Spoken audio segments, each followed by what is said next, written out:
SBC Media.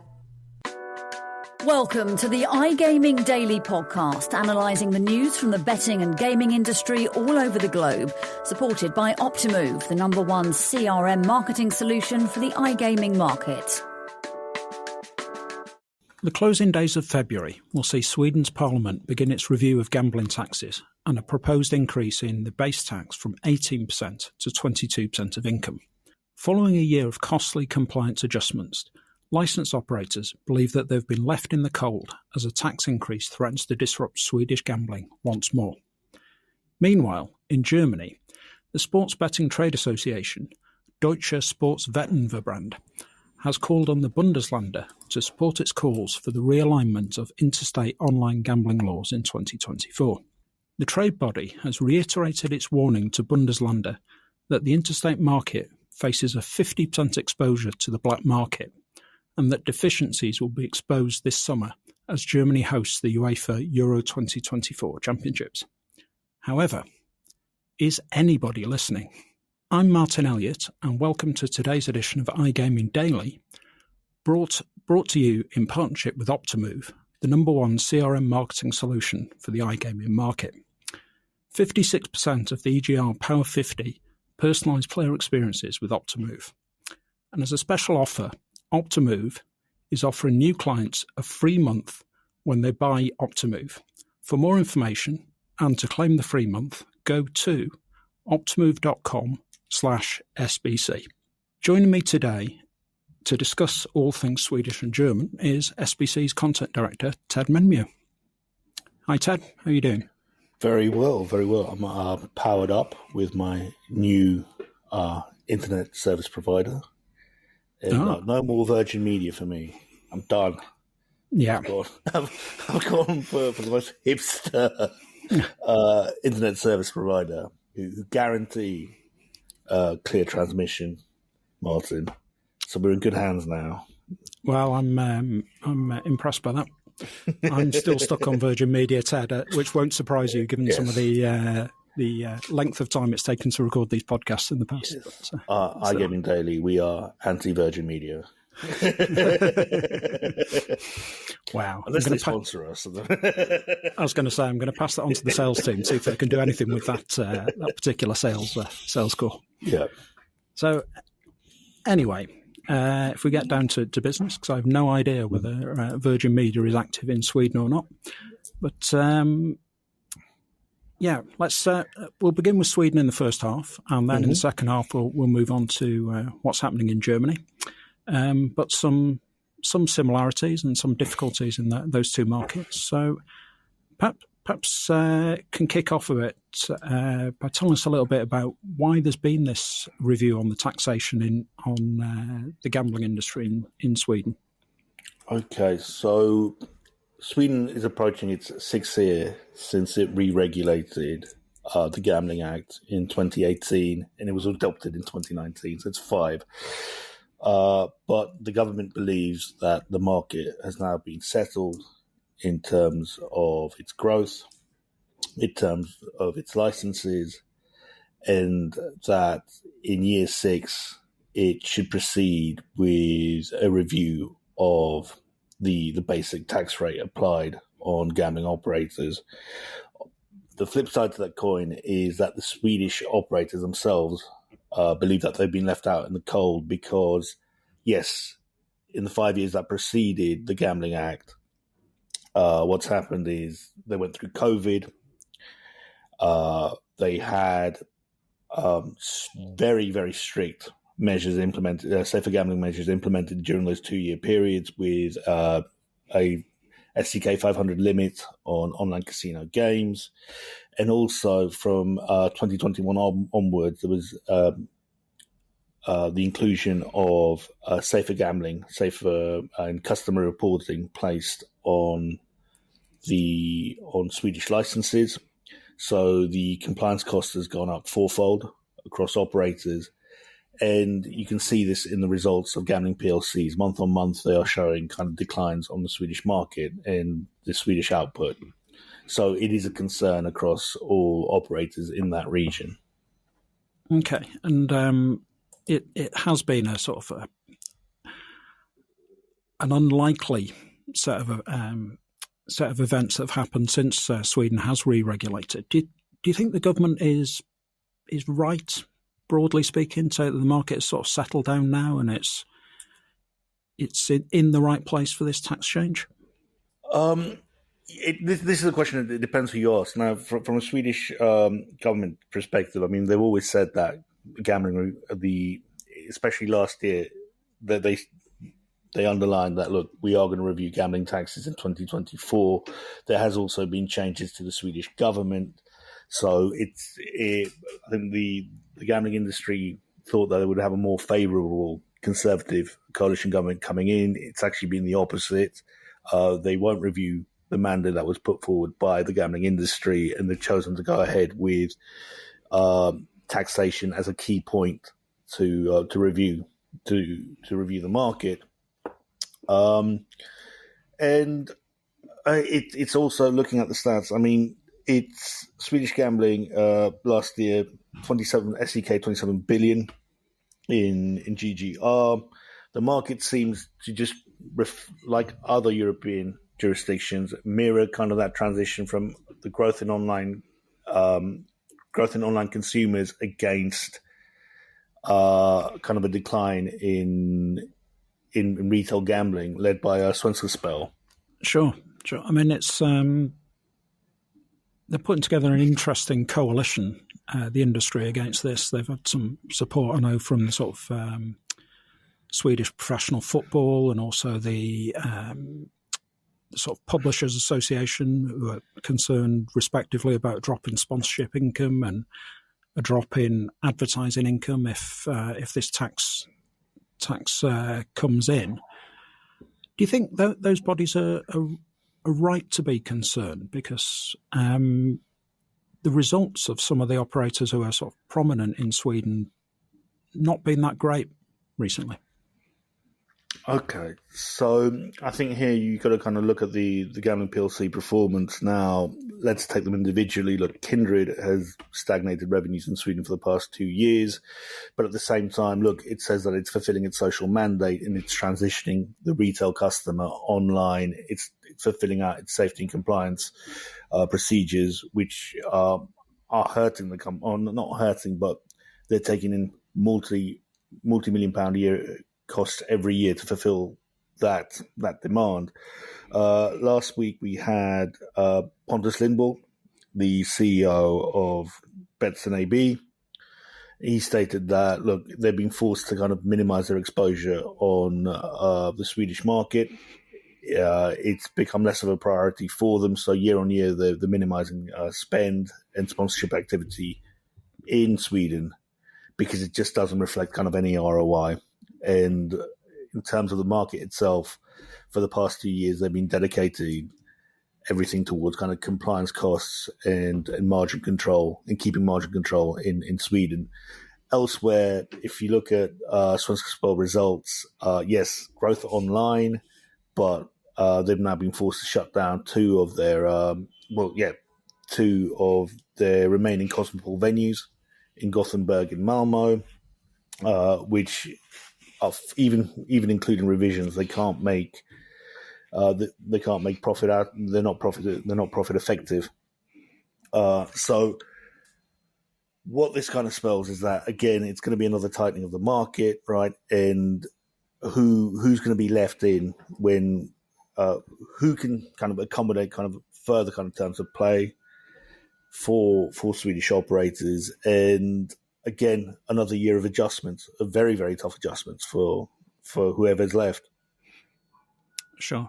And I know some of the operators and the trade association and so on there have mentioned the possibility of losing customers to the black market, which is, I know, something I'm going to talk about a little bit more when it comes to Germany after the break. But other signs the taxation flowing into government is falling? I mean, look, taxation is always going to be a reality, and I think that any government at any time can call on higher taxes for the market. Now, whether that is effective, we'll see. Now, I think that the revision in Sweden is that post 2018, they were promised that these were going to be kind of fixed terms of play for the market, and the operators believe that they have had, following year-on-year adjustments, they've had kind of no say on where the market is heading towards. From a strategic point, I think that your likes of your Kindreds and Betsons were thinking that in 2024, this would be the year where, again, they'd be able to kind of take back some Swedish market share that was lost in the preceding years of 2023 and 2022. That doesn't seem likely if there's going to be a new tax, if the basic rate goes up on taxes. So again, I think that's going to be delayed to kind of 2026. The problem here is that, again, especially for European PLCs, and as you know, with Kindred, they're about to be acquired by FDJ, but just all round, just the pressure from investors. Are they really going to sit out 2 years of waiting to get back growth in the Swedish market? So, yeah, the government could go ahead and increase taxes, but it doesn't change the nature of just how cutthroat and competitive online gambling is, and the decisions that have to be taken in the context of where the gambling companies are now. Sure. I mean, it's an interesting situation. I mean, just to round off on this, Sweden has sort of the last few years been sort of, how should I put it, regarded as a pioneering sort of market, one that other European jurisdictions have been looking at. I think it's lost that status with all the changes over the last 2 or 3 years. That's a good point, and I can see why. But I think now you've got to kind of judge every market individually and what the transition that it's going through. And I don't think that Sweden has lost its shine. I just think Sweden reflects the realities of a competitive gambling space and what the regulator wants out of it. And I think the government has put in place a very strict tightening of the market's laws. But to me, it just points that year on year you can see less competition in Sweden, and that's not necessarily like a bad thing for the PLCs. I mean, a lot of them would look at this and say, "Look, the rules tightening just says that we've just got to hang in a bit longer, and then we can go back to taking market share." So yes, Sweden they've always had innovative brands, good gaming companies there. It's just that I don't think that market can accommodate that many players, and it's going to be another year of revisions. So let's see who's standing it by the end of 2024. Sure, I think that's an accurate summary of the picture, Ted. One that I'd agree with entirely. So we'd never make a great talk radio duo because we agree on too many of these things. We need some false disagreement coming in. But perhaps we'll have one of those after the break when we'll be talking about Germany. Brazil, a global economic powerhouse, deeply passionate about sports, and now home to one of the hottest markets in gaming. And we're giving it the full SBC treatment. Join industry leaders, market experts, and all the major players in the country for 3 days of content, exhibition, and epic networking at the first ever SBC Summit Rio. And welcome back to part 2 of today's iGaming Daily, when we will be focusing on the continuing travails of the German market, I think is the way we'll put it. There's some, how should we put this? Some big disagreements about the health of the German market between probably the regulator and some of the other stakeholders. So, Ted, let's begin this section. Okay. The Dswv has issued another stark warning on the deficiencies of the Interstate treaty on gambling. So, what's the exact nature of the concerns they have, and who's it trying to get their message over to? I think the message was for all stakeholders, but it's primarily targeted towards the state authorities, the Bundeslander, And I think that the DSWB are kind of taking a new approach of saying, look, we've reached 50% market exposure, black market exposure on the Interstate Treaty. But what will really be exposed is this summer when Germany hosts the UEFA Euro Championships. And you are going to be seeing that firsthand that the consumer isn't picking a licensed operator. It's going towards a black market that can cater towards their trends and their habits much better than your licensed operators because they're so restricted. And I think, as you said in your introduction, it really is down to Bundeslander whether anyone will seek to challenge the Interstate and whether anyone's listening. Sure. Well, that is an interesting point, isn't it? Because the DSWV has spent a lot of time talking about the black market and the dangers of the black market. Beginning to sound a bit like a broken record, isn't it? Yes, but I think, look, if you were to ask me, Germany, I mean, yes, you can say, look, the DSWB is sounding like a broken record, but they are talking about fundamentally a broken market. And, like, where do you start actually fixing it? And, okay, they've got a new approach where they're saying, look, the deficiencies are clearly visible.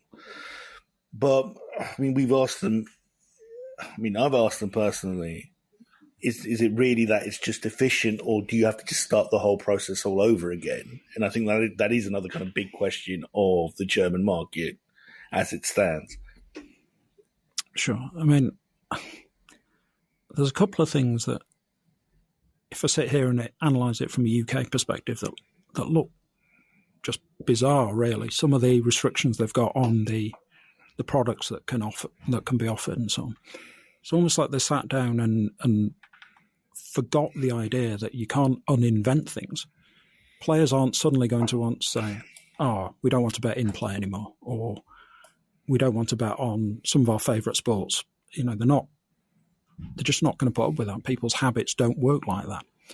So is there any sign that the GGL might sort of look to revise some of the laws around the gambling, or is it just going to stick with stuff despite them being unpopular with both players and operators? I think this is one of the great unknowns of not only German but European gambling is, you know, what drives a regulator to kind of force change. And I think from a German perspective, that can only happen if Bundeslander start to complain and they really put forward, look, the need to reform interstate laws. But, I mean, even speaking to German stakeholders at the moment, they themselves are divided into, like, look, it took us 10 years to get an interstate revamp on gambling. Nobody liked it. And a lot of the stakeholders in Germany are now saying, look, we should have even started that and just got rid of it as soon as we knew that it was going to be this bad. You created these conditions that are favouring, and not only in casino, but also in sports betting, the black market. And I think that encroachment, even if you change one or two things, will just continue, maybe just at a slower pace, but it's just the reality of the market. And it's not even an old market. I mean, it's only been a year and a half since its inception, and the DSWV states that it's already reached 50% exposure to black market actors, and that's only going to get worse in 2024. The GGL doesn't recognise those figures. It stands by its report, in which it says that it's only 4 to 5% of the market that has any exposure to unlicensed operators, which is around about 300 million euros. Mm. I think those numbers are deficient just by looking at the regulations. So, I mean, Martyn, what would you say to that, and how would you approach a regulator that just has no grounds to revise a deficient law? Well, it's pretty much impossible to persuade somebody when the positions are so far apart and they're working from this data, which is the two sets of data are so far apart. It can't be a methodology. You know, often you see people with competing reports, it's just methodology and so on, but the gap here is huge. I guess the pressure will have to come from the states themselves when they start seeing less money coming into the coffers through taxation and so on. It's just a mess, isn't it? Every stage of this, from onboarding to deposit limits to the games people like to play, how the slots work, every element of it, has problems. So how do you reform that? I don't know how you'd even start with that as a basis which can be reformed. It's almost like you've got to start again, I think. Yeah, but I think part of the problem here is that the GGL will continue its mandate, and this year the focus is on advertising and settling on the advertising code for gambling in Germany. And I think what the GGL wants to avoid is that it wants to avoid a kind of a quagmire of we have to wait another 5 years to form a code on what are the terms for advertising gambling products in Germany. Again, there's no unity there, but the reality is that again that will be another kind of defective piece of legislation coming in because it's a defective market anyhow. So it will make no difference whether you put in like any safer gambling or messages or protections. Yeah, your end product to the consumer is defective. They're just going to go to the black market. And look, I mean, I'm not anti-regulator. We always try to write from kind of their perspective and what they're trying to achieve to the market. But there's no balance in Germany, and that's part of the problem. And any kind of progressive legislation you try to make will be deficient because there's just so many flaws in the market that need to be addressed prior to implementing anything on advertising. Sure. I mean, you're right to say we're not anti-regulator. Nobody sensible in the industry is anti-regulator because the markets that work best are the ones where the regulator is approachable, is dialed in to what both the industry wants and the government wants and what is best for players. And that just hasn't happened in Germany at all. Yeah, but I mean, the other interesting thing about Germany is that it's a rich market and it's a heritage gaming market. It's got a lot of operators who started out in Germany. It's got, prestigious brands within gaming. And again, I don't understand why even not just the GGL, but even the Bundeslander have kind of gone, well, actually, this is quite a dynamic industry. This is a proven industry that's maintained growth online. It's the type of market that Germany should be in or should be kind of promoting. And there's no kind of will to kind of say, look, we should have a good sports betting market. Because I can understand concerns on casino gaming. And I think that is an issue across all regulators. But especially in sports betting, I think that you can have a basis of standards and regulations that should be put in place for the market. And the market will be quite efficient in itself. Yeah, I completely agree with you. Normally, I like to conclude these discussions by asking you for a prediction on what's going to happen, but I think it would be almost pointless in this because it would just be a wild guess. I don't want to lose kind of hope in Germany, because I think that they have good and honest actors out there. And I think that they can reach a better place. But I think at one point, especially this year, they're going to just have to go back to the fourth interstate. And I don't know how much you can tear out of it and restart. And I think a lot of people are kind of exhausted by the process there. But it's definitely a market that you have to observe. You just have to. It's Germany. It's the biggest economy in Europe. Yeah. Right? Yeah. And with regards to Sweden, again, I think the Swedish market is heading just towards a year on. It's an ongoing thing. Year on year, it will tighten, and I think the competitive makeup of Swedish gambling is just decreasing. And again, it reflects the UK as in who's prepared to pay the cost and who's prepared to be in the market. Sure. I mean, everything is moving in Europe at the minute towards favouring the big players in terms of regulation, cost of regulation, everything that's being brought in. So I think we'll see a bit more of that in more countries than just Sweden and the UK across this year and next year, certainly. But thanks for joining us today, Ted, to chat Sweden and Germany. And thank you.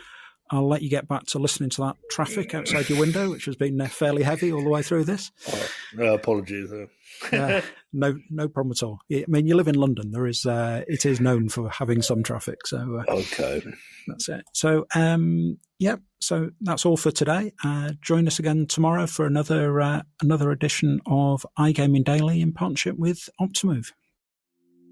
Thank you for listening to today's iGaming Daily podcast, supported by Optimove, the #1 CRM marketing solution for the iGaming market. If you want to find out more about some of the subjects raised today, feel free to explore any of the sites in the SBC News network or check out the latest edition of the SBC Leaders magazine. Happy reading.